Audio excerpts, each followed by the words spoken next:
Hello and welcome to Beyond Japan, an interdisciplinary podcast that looks at the broad reach of Japanese studies from within and beyond Japan.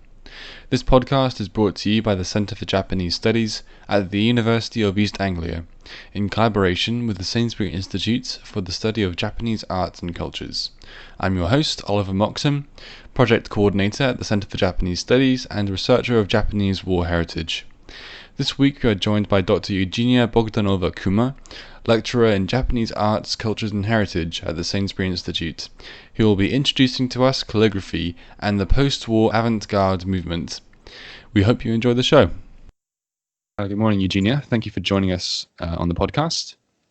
Thank you, Ollie. Good morning. So, I'd like to first ask you, what is your research field and how did you get into it?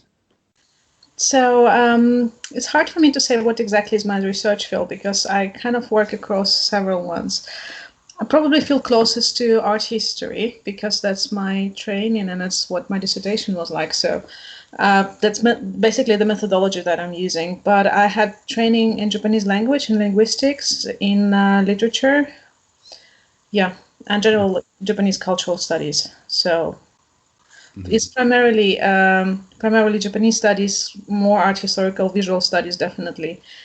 And specifically in my field, basically what my research is about modern calligraphy history, which probably results from this, interest in several fields, like especially cross-section between language and visual arts. So that's where I feel calligraphy comes in.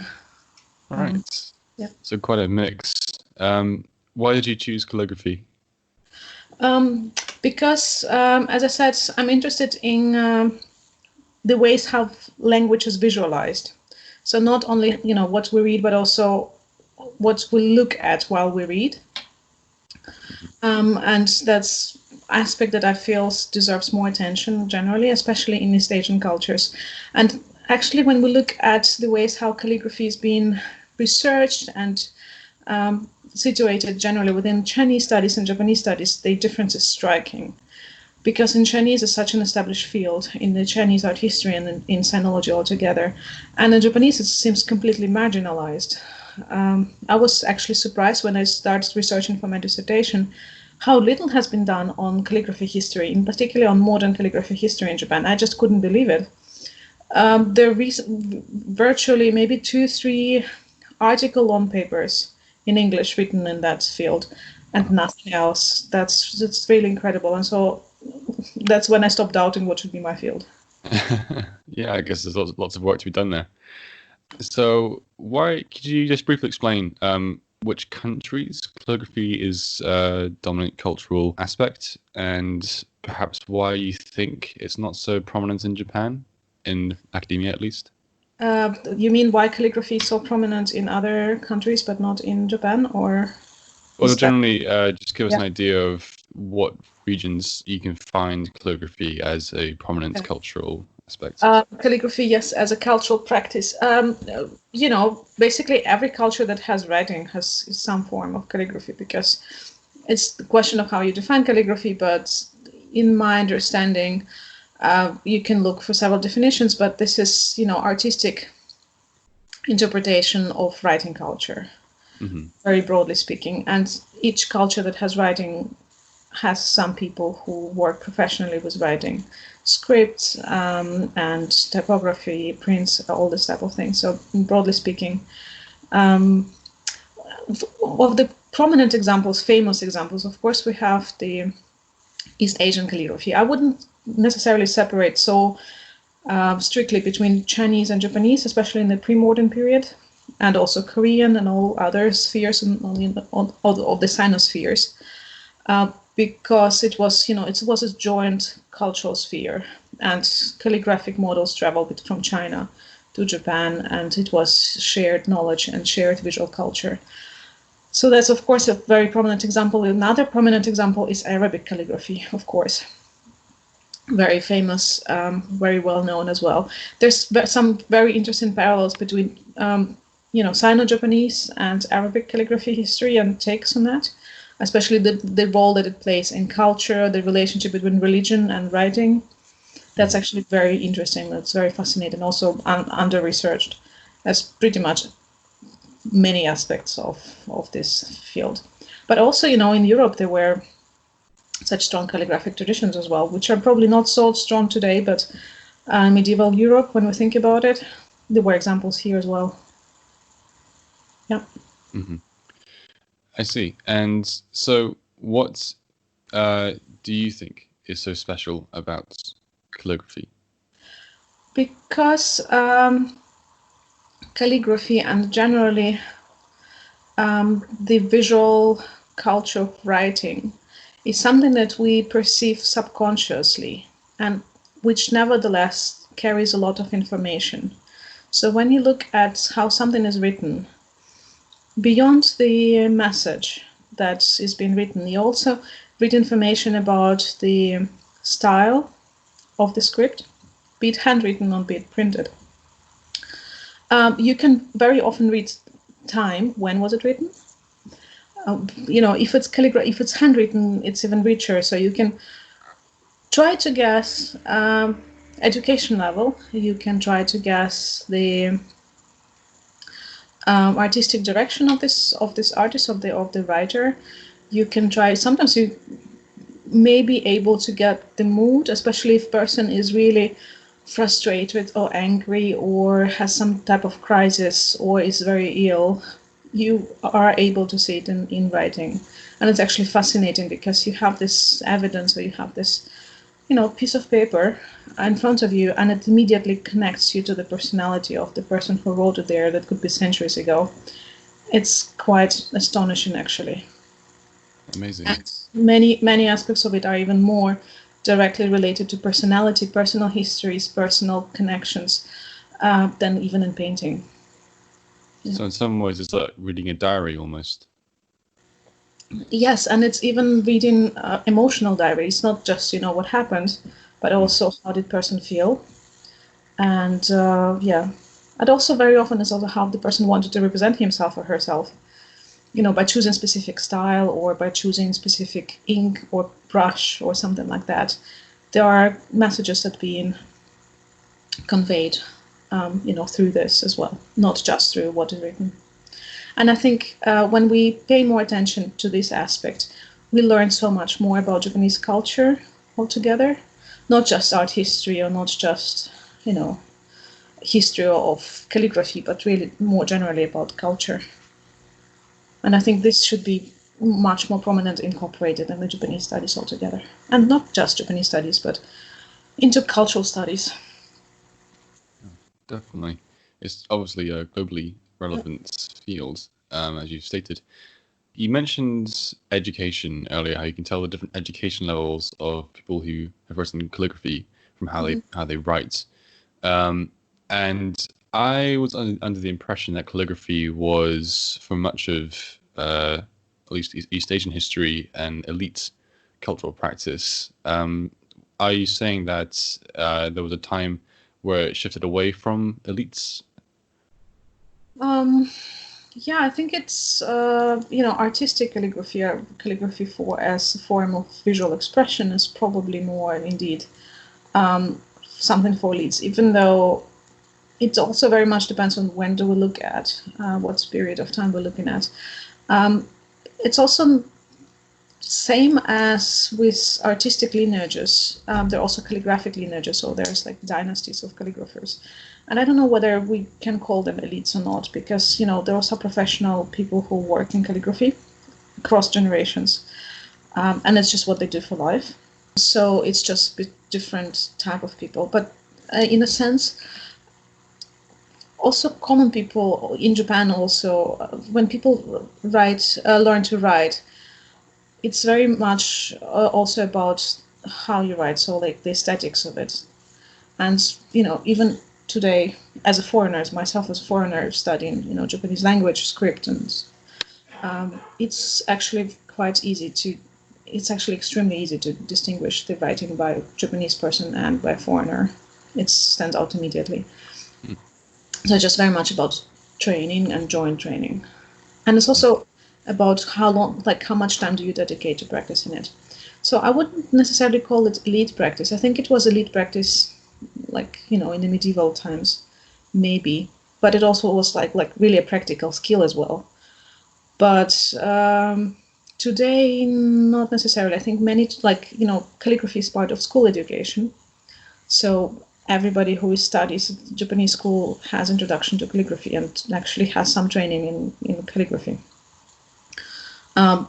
People who choose to do it more, not even professionally, but more in a more dedicated way, really just nowadays just choose to do it.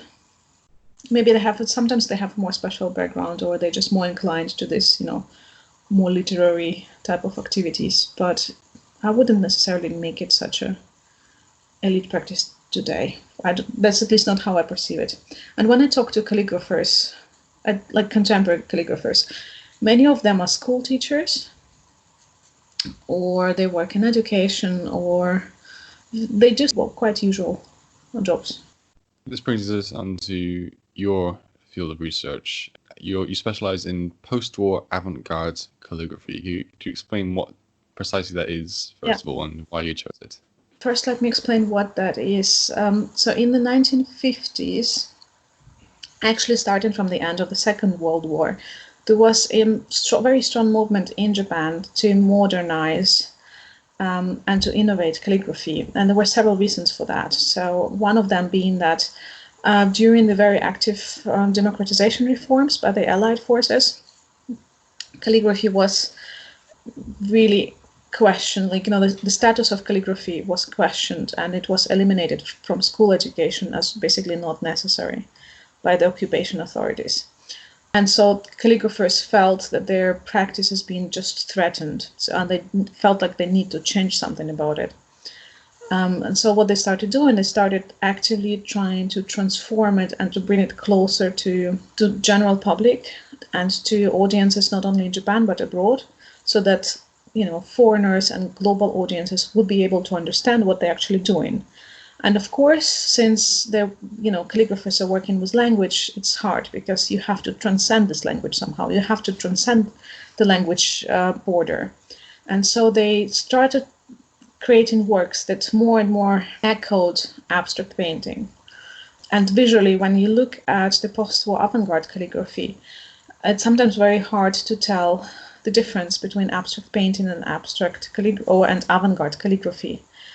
So it's really very new and very unique and very innovative art form that really questions all the stereotypes, all conventions, not only of the Japanese calligraphy, but also generally of the Japanese visual practices, and where's the difference between what's been done in Japan and what's been done elsewhere in the world.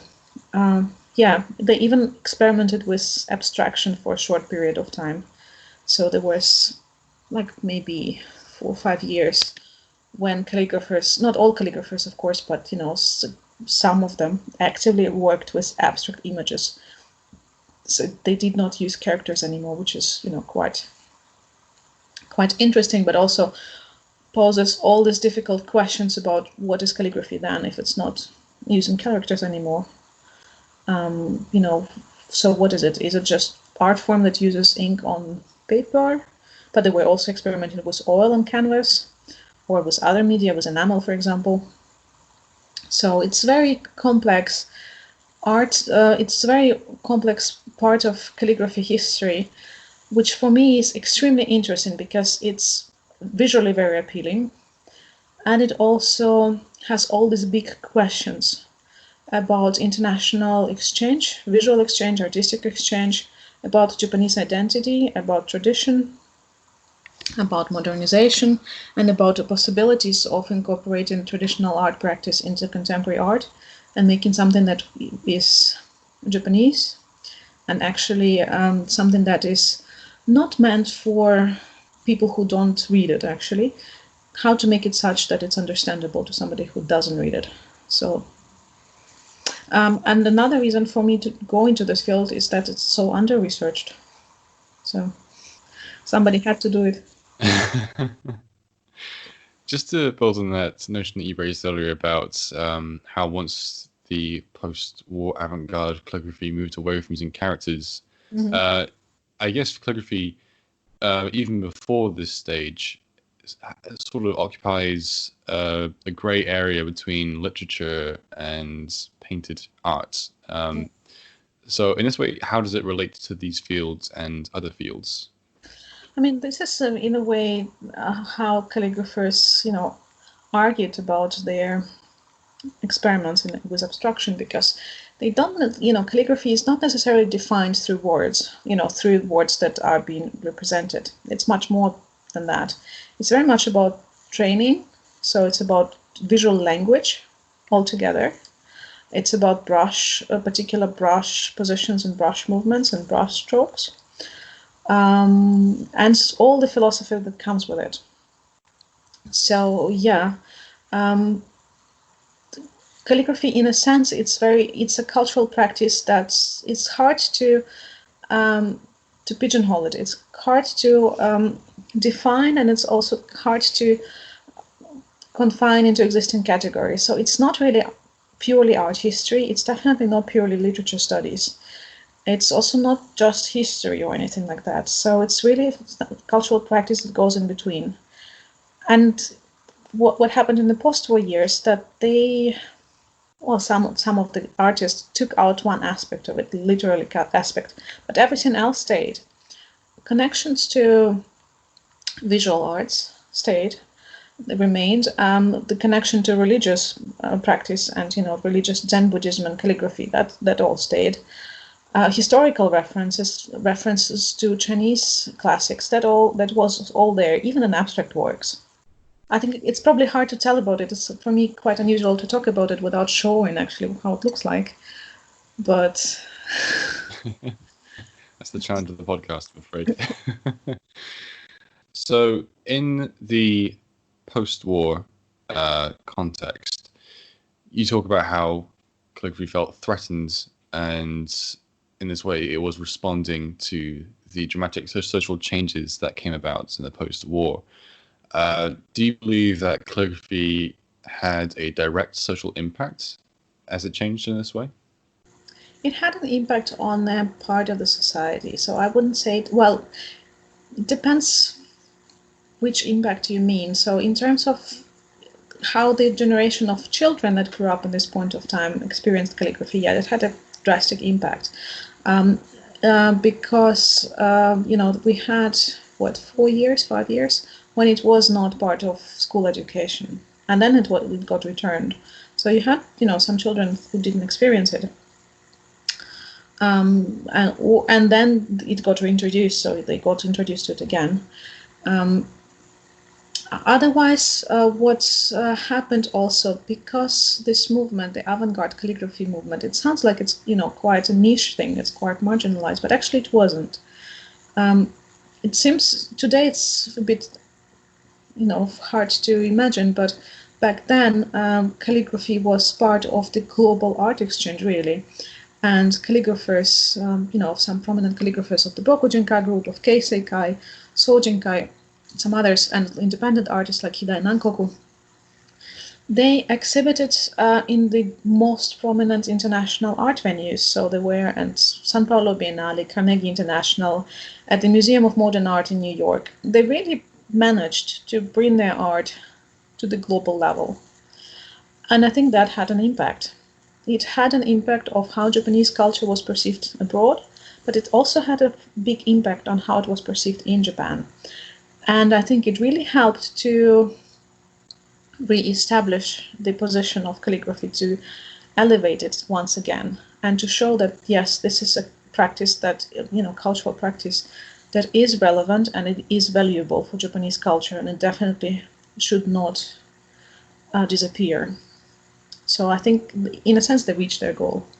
So that goes on to my next question, which is, where would one perceive avant-garde calligraphy? Would it be exclusively in museums and galleries, or would it have a more commonplace presence in Japanese society? It's avant-garde calligraphy. that's my research. That's what that's what I'm focusing on. But it was just one fraction of the entire calligraphy landscape. There were, of course, not only avant-garde calligraphy artists back then. There were traditionalists. There were people in between, and the calligraphic community, or like calligraphic world, Shodan, like that's what you call Shodan. It was quite. I mean, it is right now, and it was back then quite big. So, and quite diverse as well. With entire bandwidths of, from avant-garde to really traditionalist people.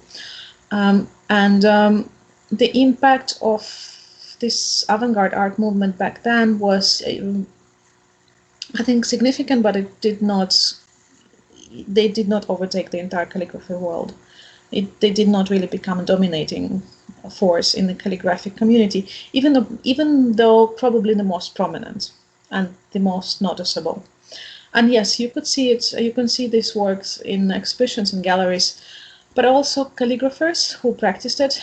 They were, unlike artists, like visual artists, like painters or anything, or sculptors, or I don't know, architects. They were not just professional calligraphers. Most of them were not just professional calligraphers, because it was really hard to sustain yourself with just this practice, especially as avant-garde artists. So most of them had day jobs, and most of them were active in school education. And so they really, and the school education, like, teaching language, literature, and calligraphy. So beyond the museums and galleries and stuff, and, the art world, they also have a very strong impact on generation of, young children.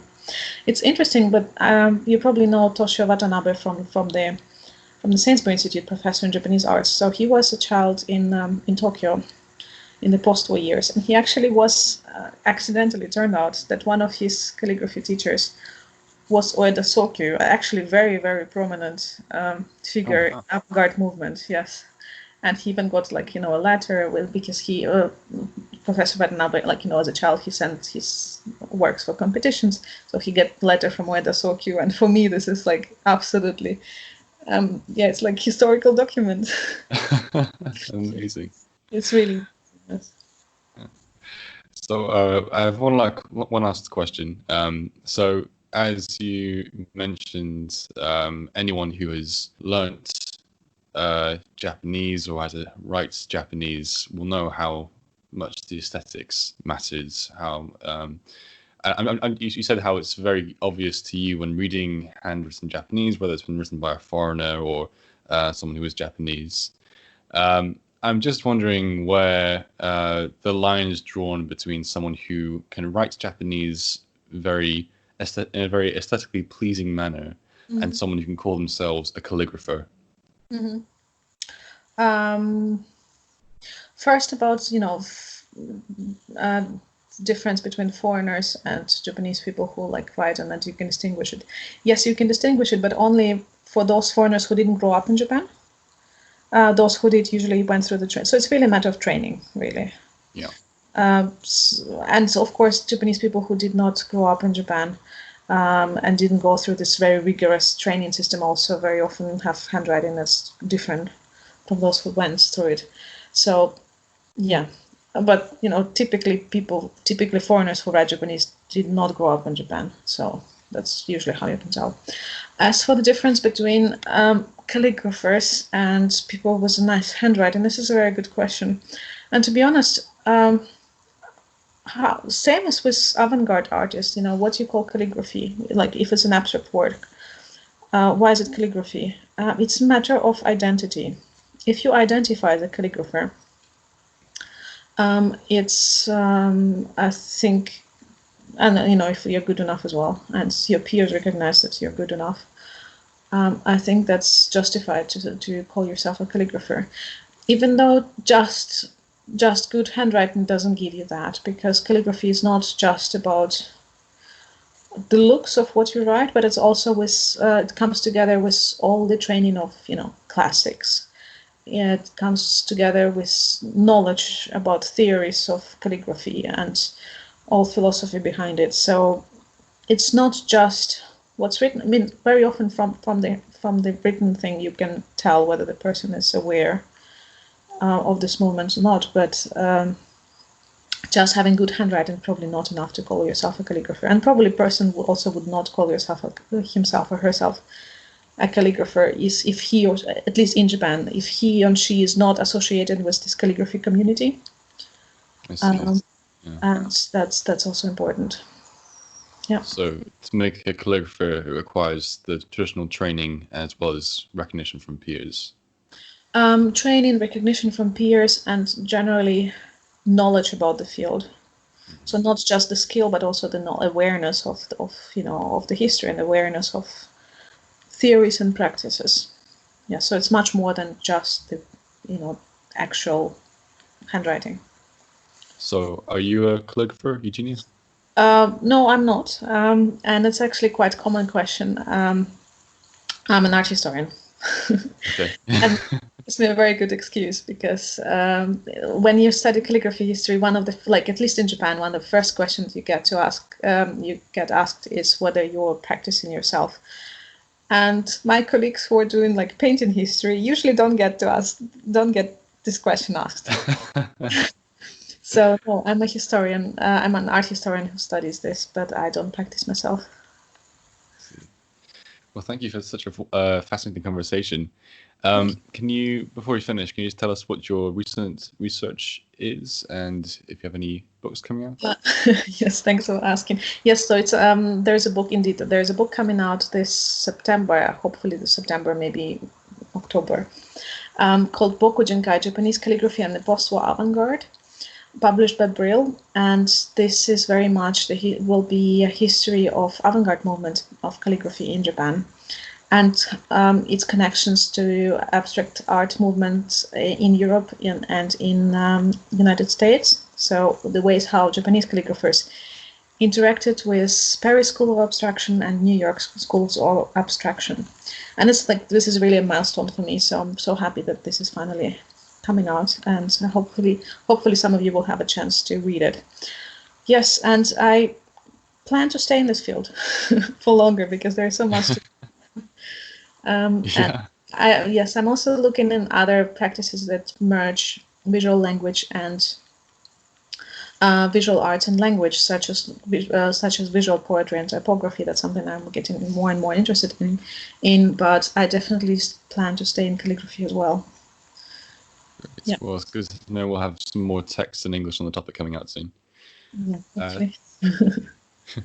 Well, thanks for your time, Eugenia. Thank you, Ollie. You can find links to Eugenia's research profile in the link below. If you would like to explore the diverse and colourful world of Japanese art with Eugenia, check out our new MA in Interdisciplinary Japanese Studies. Beyond Japan will be taking a break as the university prepares for an academic year like no other. We will be back with new episodes in September, and we hope you will join us then. Thank you for listening.